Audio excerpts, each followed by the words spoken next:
Армысыздар ағайын, бүгін мына шеттен келген қандастар жайлы айтқым келіп отыр. Жалпы солтүстік Қазақстанның өңірлеріне осы қандастарды көшірем деген әңгіме айтылатын болса, олар қашқындар, сатқындар, ұралмандар деп шығатын және солай түсіне білетін адамдар да бар екен. Мына TikTok-тағы видеоларыма жазылатын сондай пікірлер кездесіп қалып жатыр. Жалпы Өзбекстаннан келген қазақты келіп Өзбексің, Қытайдан келген Қытай деп айтатын бауырларыма айтар едім. Алдымен тарихты оқы бауырым, қандай жағдайда қандастардың шет елде жүргенін біліп ал, кейін өз тұжырымыңды айтасың. Қазір мысалы саған өзім білетін деректерді айтайын.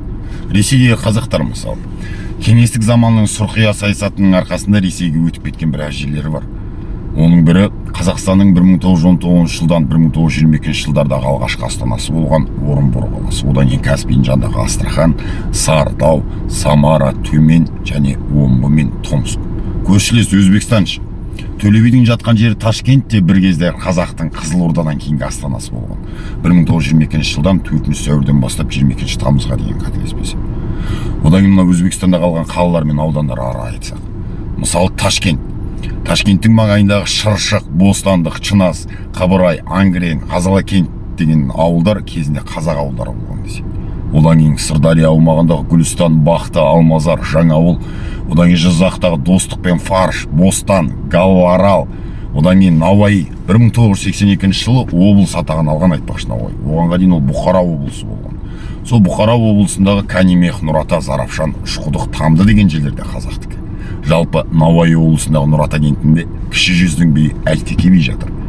Одан кейін берірек айтсақ Қарақалпақстандағы Қожелі мен Тахиятташ, одан кейін Тақта көпір, Қоңырат сынды елдер қазақтікі болған. Одан кейін мұна Қытай еліне Сталиннің сыйға тарта салған жерін ойласаң жүрегің одан сайын ауырады. Алтай өңірінің бәрін тұтастай кесіп бере салып сол жақтағы қандастарымыз шетелдікке бірден айналдыра салған.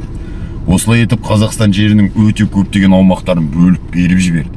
Ол жерлерде тұрып жатқан қазақтар өз ата-баба қонысында тұрып отыр жалпы. Өзінің туған жерінде отыр. Ата-бабасының сүйегі көмілген жерде. Сондықтан оларды қашқын, сатқын деуге сенің хақың жоқ. Қазақтың үш биінің тек қана Қазыбек би ғана Қазақстанда. Ал Төле би Ташкентте, Әйтеке би Науаи, Нұратада жатыр.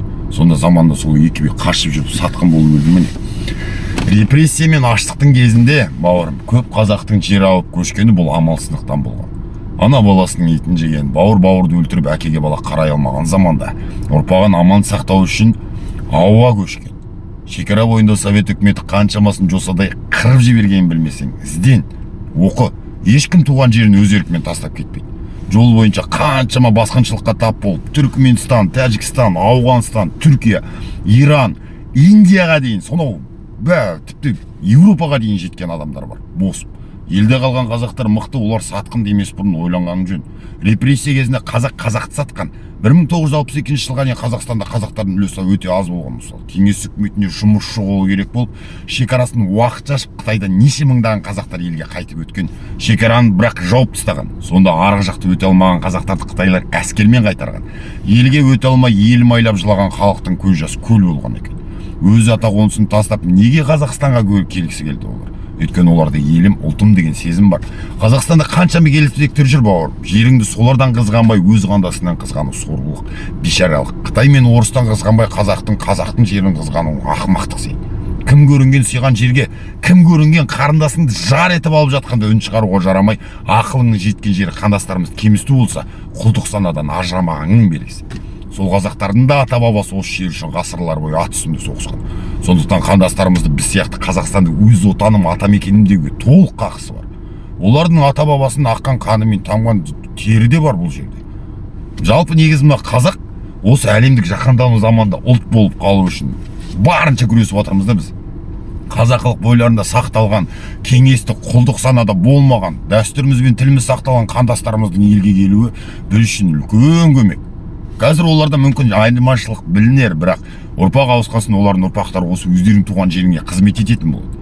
Қазақстандағы өз тілін білмейтін, салт дәстүрін менсінбейтін, түрлі діни жаңағы нелерге кірген қуғынбайлар, қазақша сөйлемейтіндердің жанында бұлар бар ғой, өте бір мықты көмек болып есептеледі деп ойлаймын. Жалпы мына сен южан, сен северянсың, сен қандас мандас демей, бәріміз бірге болайық, бәріміз бір қазақпыз, бәріміз бір тудың астында жиналайық ағайын. Бар болыңыздар.